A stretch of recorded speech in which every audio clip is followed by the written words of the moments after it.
verse 14 up to 22. 14 up to 22. To the angels of the church in Laodicea write, this is the message from the Amen, the faithful and true witness, who is the origin of all that God has created. I know what you have done. I know that you are neither cold nor hot. How I wish you were either one of them, one or the other. But because you are lukewarm, neither hot nor cold, I'm going to spit you out of my mouth. You say, I am rich and well off. I have all I need, but you don't know how miserable and pitiful you are. You are poor, naked, and blind. I advise you then to buy gold from me, pure gold, in order to be rich, but buy also white clothing to dress yourself and cover up your shameful nakedness. Buy also some ointment to put on your eyes, so that you may see. I rebuke and punish all whom I love. Be in earnest then, and turn from your sins. Listen, I stand at the door and knock. If anyone hears my voice and opens the door, I will come in and eat with them, and they will eat with me. To those who win the victory, I give the right to sit beside me on my throne, just as I have been victorious and now sit by my Father on his throne. If you have ears, then listen to what the Spirit says to the churches. Amen. If you have ears, listen to what the Spirit is saying to the churches. Tusomea Galatians chapter 3 from verse 1. Galatians 3 from verse 1.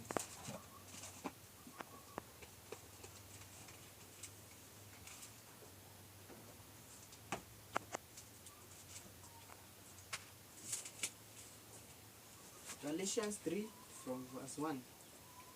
Takwambia penye utaachia. You foolish Galatians, who put a spell on you? Before your very eyes you had a clear description of the death of Jesus Christ on the cross.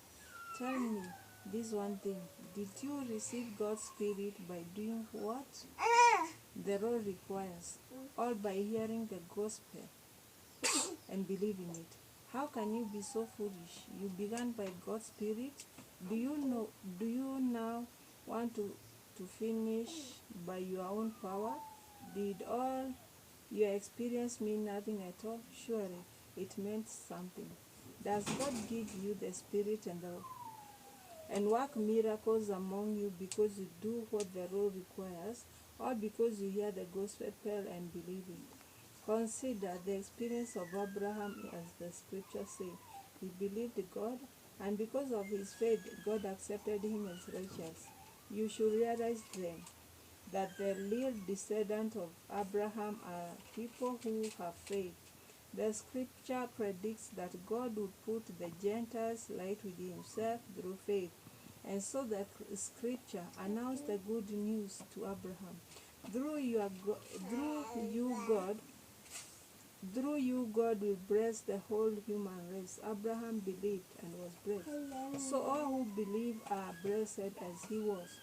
Those who depend on obeying the law live under a curse.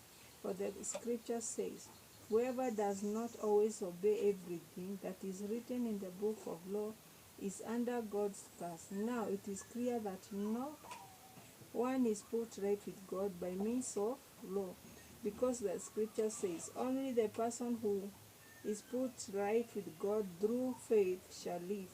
But the law has nothing to do with faith. Instead, as the scripture says, whoever does everything the law requires will live. But by becoming a curse for us, Christ has redeemed us from the curse that the law brings. For the scripture says, anyone who is hanged on a tree is under God's curse. Christ. Amen, amen. Just leave it there. We thank God this morning for his word. Let us pray. Our Almighty Father, in the name of Jesus, we thank you once again. We thank you for your word, O God. as we share this one with you, my Father, I pray that it will have benefit in our hearts. May you inscribe it in the signboard of our hearts, my Father, so that it will hurt us a reminder that Jehovah, you have nothing to do with double-mindedness. You have nothing to do with people of double minds. Lord, I thank you because, God, you are going to teach us through your word today. Rebuke us, O Lord. Chasten us, O Lord. Correct us, Jehovah, in the name of Jesus. We thank you and we honor you. For in Jesus' name we pray. Amen. Amen. Tumesoma neno la Mungu kutoka kwa kitabu cha Ufunuo. Ufunuo imetuambia kwamba hii ni kanisa ambalo lilikuwa kule Laodikia.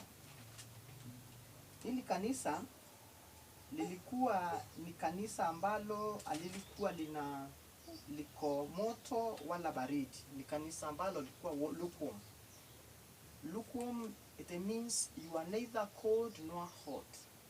And the word of God has said very well that if you are neither hot nor cold, God will spite you out. Ama Mungu atakutema. Mungu anataka sisi either uko upande wake ama uko upande ule mwingine, kwa sababu huwezi kuwa both sides. It is not possible uwe kwa Mungu na uwe kwa shetani.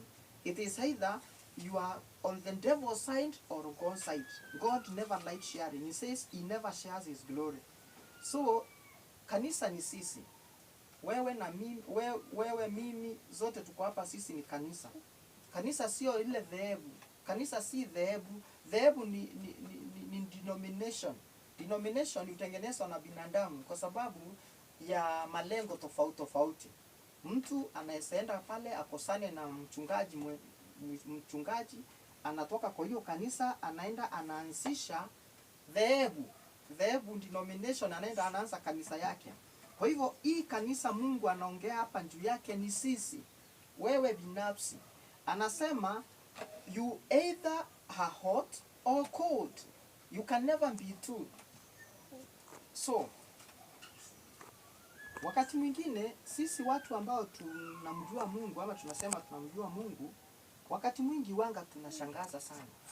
Kwa sababu tunataka mara mingi kukaa dunia zote mbili. Tunataka kuishi maisha yote mbili. Maisha ya kule Mungu tunasema alituokoa na maisha ya kwa Yesu. Sasa inakuwa ngumu sana kwa sababu you don't know where you belong. Haijulikani uko upande gani. Na kama hujulikani uko upande gani, you are very dangerous person, kwa sababu ni vizuri uwe kama uko upande wa Yesu, kaa upande wa Yesu na ufanye yale mambo Yesu huwa anataka. Yesu anataka tupendane. Yesu anataka tusameane.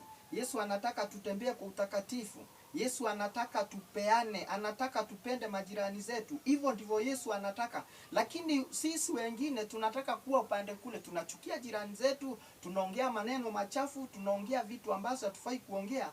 We are lukewarm. Na tukikuja wakati upande wa Mungu pia tunataka tena kuongea mambo ya utakatifu. Itakuwaje mdomo mmoja unasema mimi nimeokoka na mdomo mwingine pale unatukana ama unaongea mambo ambayo hayafai? Ndio maana Biblia inasema kama wewe hauko moto wala baridi, Mungu atakutema kwa kinywa chake. Anasema ungalikuwa moto ama baridi. Kwa hivyo ni vizuri sana, kwa sababu sisi tumeokolewa. Tumeokolewa kwa damu ya Yesu. Yesu ametuita ndio tukawe na moto. Tusiwe watu ambao ni dhabina. Watu ambao hatuna msimamo. Kukosa msimamo in this life is very dangerous. Kwa sababu kuna wengi wetu ambao tunakuanga na shinda kuchukua msimamo fulani. Unasema nikichukua msimamo huu nitahusunisha mwenzangu ama nitakasirisha mwenzangu. Utaki kumsimamia Yesu vizuri kwa sababu kuna mambo pale ambayo utaki kuacha. Na kwa sababu utaki kuacha yale mambo, utaki kuokoka kabisa, ukasimamia Yesu, ukasema mimi niko upande wa Mungu kabisa. Ili wakikutafuta pande ile nyingine watu wanakukosa. Lakini unataka kukaa pande zote mbili. Unaitwa huduma kuwili. You are here, you are there. You cannot please God in that. And the Bible says, if you are that kind of a person, God will spite you out of his mouth. Na kutemwa na Mungu, wapendwa, ni jambo mbaya sana, kwa sababu afadhali kuwa upande wa Mungu kuliko kuwa pande ile nyingine.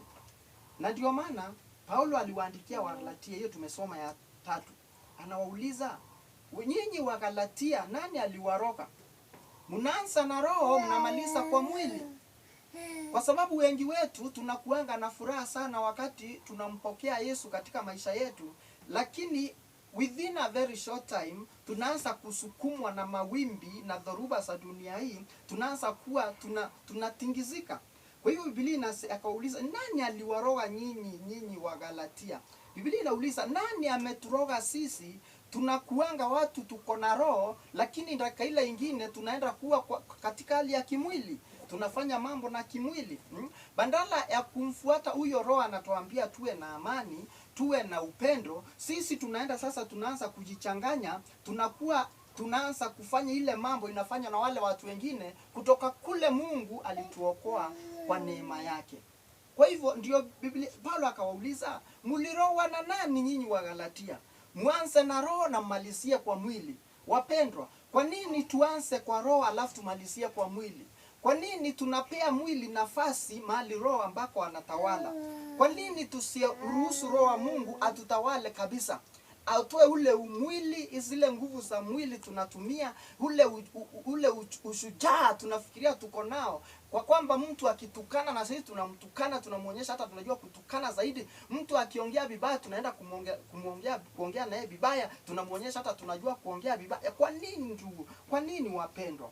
Tusikue watu wa roho. Tuwe tofauti na wale wengine wa ulimwengu. Ndiposa wale wengine wa ulimwengu watamani kumpenda yule Yesu ambaye anapendwa na Alan. Yule Yesu anapendwa na Wangari. Huyo Yesu, huyo Alan, huyo ndiye mimi nataka. Mtu anasema hivyo, lakini mtu asiseme mimi sitaki niwe na wokovu ambao ni kama wa John. Kwa sababu John ni dhabina. Leo ako hapa, kesho ako pale. Mimi sina ule uwezo wa kusimamia neno la Mungu kabisa nikasimama. Wanaitwa viumbe dhabina. Lukewarm, people who have no direction. The Bible says God has nothing to do with the double-minded people. You are for God or for the devil. So it is important, wapendwa, hata tunapoendelea katika hali ya kutaka kumjua Mungu na kuwa na uhusiano na Mungu, tuwe watu ambao tunajua kwamba Mungu apendi ndumakuwili. He doesn't want people who are backstabbers, people who are backbiters, then gossips, people who gossip others, people who fight the physical fight. God does not want that. Biblia inasema vita zetu sio baina ya nyama na damu, bali ni dhidi ya nguvu za giza. The principalities and the powers of darkness. That is what we fight against, brethren, not blood and flesh. So when we start becoming fleshy, tunapigana vita za nyama, za kimwili, basi tunapungukiwa na utukufu wa Mungu. Kwa hivyo siku ya leo wapendwa, Mungu anatukumbusha kwamba kama basi sisi hatutakuwa moto ama baridi, Mungu atatutema. Mungu hataki mtu leo ako hapa kesho ako pale. Anataka tuwe watu wa kuchukua msimamo. Unachukua msimamo, mnasema mimi nitamsimamia Mungu. Kama vile Joshua alisema, chagueni hivi leo nani mtamtumikia. Mungu ama miungu ile ya babu zenu waliabudu kando ya mto Jordan, lakini mimi na familia yangu nitamwabudu